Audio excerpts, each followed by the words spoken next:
Depuis le retour de Donald Trump à la Maison-Blanche, l'Union européenne est confrontée à un dilemme qui pourrait changer le cours de son histoire. En effet, doit-elle s'allier avec Donald Trump? Doit-elle plutôt entrer en guerre commerciale? Ou alors doit-elle s'allier plutôt avec la Chine? C'est des questions cruciales, des questions passionnantes, mais aux conséquences immenses, notamment pour la France. C'est donc ce que l'on va voir aujourd'hui. Salut, c'est Hugo, j'espère que vous allez bien. On est donc parti pour une nouvelle plongée dans l'actualité du jour, que ce soit sur YouTube et sur les plateformes de podcast. Bienvenue à tous les nouveaux ces derniers jours. Alors en avril, le président des États-Unis, Donald Trump, a fait trembler la planète en annonçant des droits de douane massifs pour quasiment tous les pays du monde. Et l'Union européenne n'y a pas échappé puisque Donald Trump a mis en place des droits de douane de 20% sur la quasi-totalité des importations européennes, avec en plus de ça des taux spécifiques de 25% sur l'acier, l'aluminium ou encore l'automobile. C'était donc un tremblement de terre, suivi peu de temps après, vous l'avez suivi sur ce format, d'un allègement de peine en quelque sorte, puisque dans l'immédiat et jusqu'au 9 juillet au moins, eh bien, les droits de douane sont repassés à 10% pour les pays de l'Union européenne. Trump en fait préfère temporiser et voir s'il y a une façon donc de négocier. Alors selon Donald Trump, l'objectif de ces droits de douane, c'est donc de protéger l'industrie américaine, de favoriser la production aux États-Unis et de réduire le déficit commercial des États-Unis, donc l'écart entre ses importations et ses exportations. Et pour rappel, ces droits de douane, ils sont donc payés par les entreprises américaines qui importent des produits étrangers. Mais évidemment, du coup, ça impacte aussi les entreprises étrangères qui voulaient exporter donc aux États-Unis, puisque ça devient moins intéressant maintenant aux États-Unis d'importer des produits venant de l'étranger. Alors, est-ce que l'impact de ces mesures sera positif pour la population des États-Unis? Ça, c'est un débat et un sujet à part entière, et c'est un autre sujet. Aujourd'hui, on va plutôt analyser et voir factuellement la posture qu'adopte l'Union européenne et tout ce qui fait débat. Bon, ce qui est assez évident, c'est que ces taxes, elles ont été massivement rejetées par l'Union européenne qui pourrait être impactée, évidemment, si on prend le cas,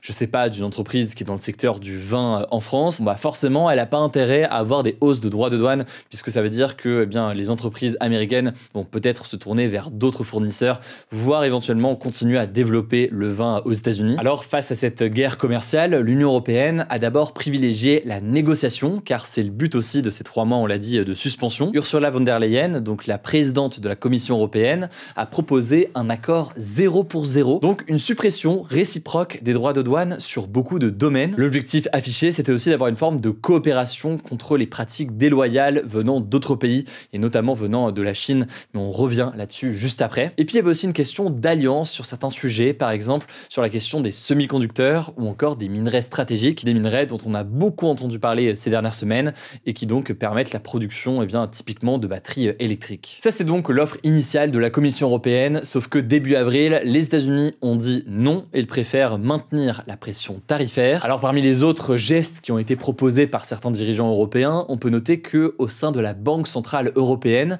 sa présidente Christine Lagarde a suggéré d'augmenter les achats de gaz naturel liquéfié et d'équipements militaires américains pour apaiser les tensions. Cela dit, il faut noter que c'était une proposition, d'ailleurs dans un cadre plus large, et que rien n'a été acté. Mais en parallèle à ces volontés d'apaisement, il faut tout de même noter que l'Union européenne a annoncé une riposte. En effet, les 27 pays membres de l'Union européenne ont aussi voté une première salve de droits de douane sur 21 milliards d'euros de produits américains, en réponse donc aux taxes sur l'acier et l'aluminium, avec une possible extension à d'autres secteurs. Ils ont aussi fait en sorte d'accélérer des accords de libre-échange avec d'autres partenaires, notamment le Mercosur, donc certains pays d'Amérique du Sud, ou encore l'Australie, pour tenter de réduire la dépendance au marché américain. Et en fait, c'est là qu'il faut comprendre que l'Union européenne, aujourd'hui, elle est dans une situation très délicate, et il faut bien comprendre que tous les pays européens ne sont pas d'accord sur la ligne à adopter. Il y en a certains qui estiment qu'on ne peut plus compter sur les États-Unis,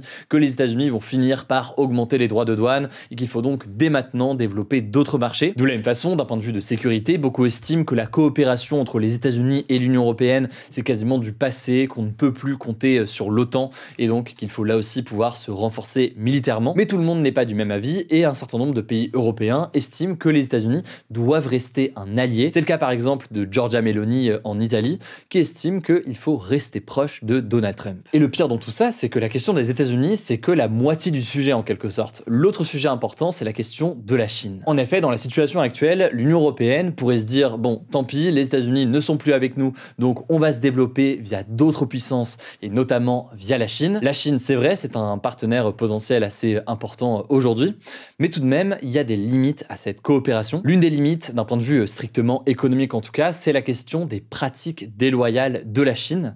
Par exemple, la Chine accorde des subventions parfois très importantes à ses industries, notamment dans le secteur des voitures électriques, ce qui permet en fait à ces entreprises de vendre à des prix très bas en Europe et de concurrencer les produits européens. D'ailleurs, il faut noter, on en a déjà parlé il y a quelques jours, que la Chine, face donc à cette guerre commerciale qui est menée entre les États-Unis et la Chine pourrait être tentée d'inonder le marché européen de produits largement subventionnés pour faire en sorte donc d'écouler en quelque sorte les stocks et d'avoir un nouveau marché au sein de l'Union européenne. Et forcément, ça fait peur à l'Union européenne, sachant que dans l'autre sens, eh bien, ce n'est pas forcément évident pour les entreprises européennes de s'exporter sur le marché chinois, en raison notamment parfois de barrières à l'entrée qui sont délicates. Pour autant, il faut quand même noter qu'une rupture avec la Chine, ça mettrait vraiment l'Union européenne aujourd'hui en difficulté, puisque en 2024, la Chine représentait environ 21% des importations européennes. Et donc sur certains secteurs clés, et comme c'est le cas d'ailleurs pour les États-Unis, l'Union européenne aujourd'hui dépend de la Chine pour un certain nombre de produits. Bref, l'Union européenne se retrouve face à deux géants avec qui il faut composer.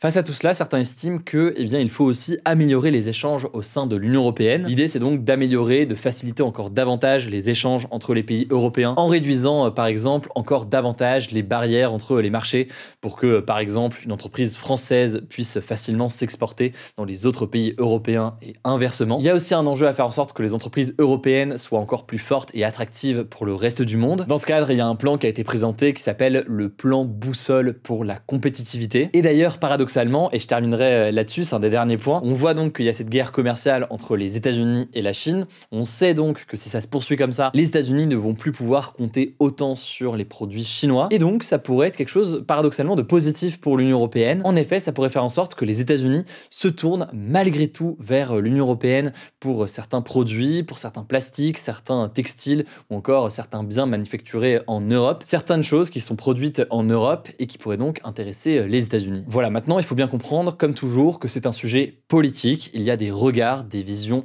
divergentes sur ce sujet. Par exemple, sur la question des normes et des liens économiques, la crainte souvent, c'est que moins de normes ou plus de libre-échange, ça favorise peut-être les échanges, mais beaucoup de politiques estiment aussi que ça peut entraîner une remise en cause de certains droits sociaux, notamment en France, ou encore de certaines normes environnementales ou autres qui peuvent être importantes. De la même façon, est-ce que c'est des choses qui doivent se décider à l'échelle de l'Union européenne ou est-ce que c'est des choses qui doivent se décider à l'échelle davantage nationale? C'est toujours des débats importants sur la façon dont les décisions sont prises. En tout cas, ce qu'on sait, c'est que l'Union européenne cherche dans l'immédiat l'apaisement et envisage notamment d'augmenter de 50 milliards d'euros l'achat de produits américains. On sait aussi que le 9 juillet, en Suisse, histoire d'avoir un terrain neutre, il y aura des discussions entre la Chine et les États-Unis. On va donc suivre ces négociations et la posture de l'Union européenne dans tout cela. N'hésitez pas à me dire en tout cas dans les commentaires, que ce soit sur YouTube ou encore sur Spotify via l'espace de réaction, ce que vous pensez de ce genre de sujet. Jamais c'est des sujets qui vous intéressent. On va continuer à varier les sujets cette semaine. Je vous laisse avec Lisa pour les actualités en bref et je reviens juste après. Merci Hugo et bonjour à tous. On commence avec cette actu. Dans la nuit de mardi à mercredi, l'Inde et le Pakistan se sont affrontés dans le Cachemire, un territoire montagneux partagé entre l'Inde, le Pakistan et la Chine. L'Inde a tiré des missiles sur 9 sites qui abriteraient, selon elle, des infrastructures terroristes au Pakistan. Le bilan humain provisoire est d'au moins 38 morts, dont 26 côté pakistanais et 12 côté indien. Ces affrontements font suite à une attaque terroriste qui a eu lieu il y a 2 semaines sur la ville de Pahalgam, dans le Cachemire indien, tuant 26 civils, dont 25 indiens et un touriste népalais. Depuis, il y a des échanges de tirs quasi quotidiens et la tension entre les deux pays ne fait qu'augmenter. Ils se bombardent mutuellement à leurs frontières qu'ils contestent au Cachemire. L'armée pakistanaise a de son côté indiqué avoir abattu 5 avions indiens dans l'espace aérien indien, dont 3 avions de type Rafale français. Le pays a affirmé que le monde devait, je cite, faire rendre des comptes à l'Inde après ces frappes. Si vous voulez en savoir plus, je vous renvoie à nos actus du jour de samedi et on en parlera plus en détail dans ce format demain. Deuxième actu, le conclave pour élire le nouveau pape a démarré ce mercredi. Les 133 cardinaux électeurs se sont donc réunis dans la chapelle Sixtine du Vatican afin de désigner le successeur du pape François, décédé le 21 avril. À noter que les cardinaux électeurs doivent être âgés de moins de 80 ans. Alors dans les faits, ce conclave s'est ouvert pour une durée indéterminée puisqu'il faudra qu'un pape soit choisi pour y mettre fin. Mais depuis le 19e siècle, aucun conclave n'a duré plus de 5 jours. Après chaque scrutin, une fumée sortira de la chapelle. Si elle est noire, ça veut dire qu'aucun pape n'a été élu.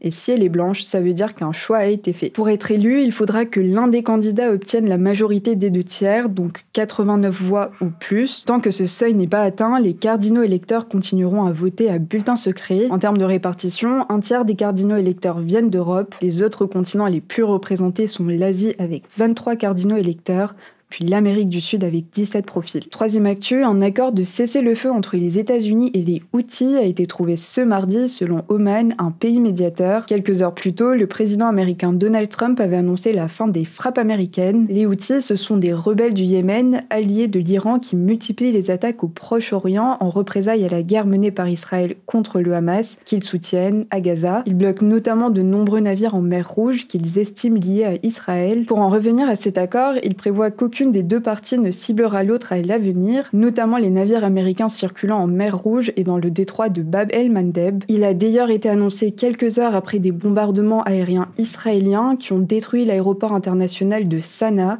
la capitale du Yémen, faisant 3 morts selon les Houthis. En tout cas, dans la soirée, et sans mentionner cet accord de cessez-le-feu, le chef politique des Houthis a promis une riposte foudroyante contre Israël, allié des États-Unis. Quatrième actu, aux États-Unis, l'exclusion de l'armée américaine des personnes transgenres, donc qui ne se reconnaissent pas dans le sexe qui leur a été attribué à la naissance, a provisoirement été autorisée ce mardi par la Cour suprême, donc la plus haute juridiction du pays. Pour vous donner un peu de contexte, le président américain Donald Trump avait signé fin janvier un décret visant à débarrasser l'idéologie transgenre de l'armée. Une juge fédérale de Washington avait ensuite suspendu cette interdiction en mars dernier au nom du principe d'égalité. L'administration de Donald Trump avait fait appel de ces décisions puis saisi la Cour suprême. Et donc ce mardi, la Cour suprême, qui est à majorité conservatrice, a décidé de provisoirement lever cette suspension. Il faudra qu'une cour d'appel fédérale se prononce sur sa légalité de manière définitive. La porte-parole de la Maison-Blanche, Caroline Leavitt, a déclaré sur X qu'il s'agissait d'une nouvelle victoire massive à la Cour suprême. À noter que selon plusieurs estimations, le nombre de personnes transgenres dans l'armée américaine serait de 15 000 sur environ 2 millions de militaires. Cinquième actu, la France agit sans relâche pour libérer Cécile Collaert et Jacques Paris, a déclaré ce mercredi Emmanuel Macron dans un post sur X. Cécile Collaert, 40 ans, et Jacques Paris, 70 ans, sont un couple de Français détenus en Iran depuis 3 ans, jour pour jour. En mai 2022, le dernier jour d'un voyage touristique en Iran, ils ont été accusés d'espionnage puis arrêtés. Depuis, ils sont incarcérés dans la prison d'Evin de Téhéran, donc la capitale de l'Iran, dans une section réservée aux prisonniers politiques. Cécile Collaert et Jacques Paris sont officiellement les 2 derniers Français emprisonnés en Iran, qui détient une vingtaine d'Occidentaux. De nombreuses manifestations de soutien sont prévues ce mercredi à travers la France pour marquer leurs 3 années de détention. Et on finit avec cette actu en France. La ministre de l'Éducation nationale, Elisabeth Borne, veut augmenter le nombre de femmes dans les filières scientifiques. Elle a annoncé ce mardi un plan baptisé Filles et Maths lors d'un entretien aux Échos. L'objectif, c'est de lutter contre les stéréotypes de genre pour réussir à attirer davantage de femmes dans les domaines scientifiques. Alors, on ne peut pas revenir sur tous les points ici, mais la ministre a par exemple annoncé la création de classes aménagées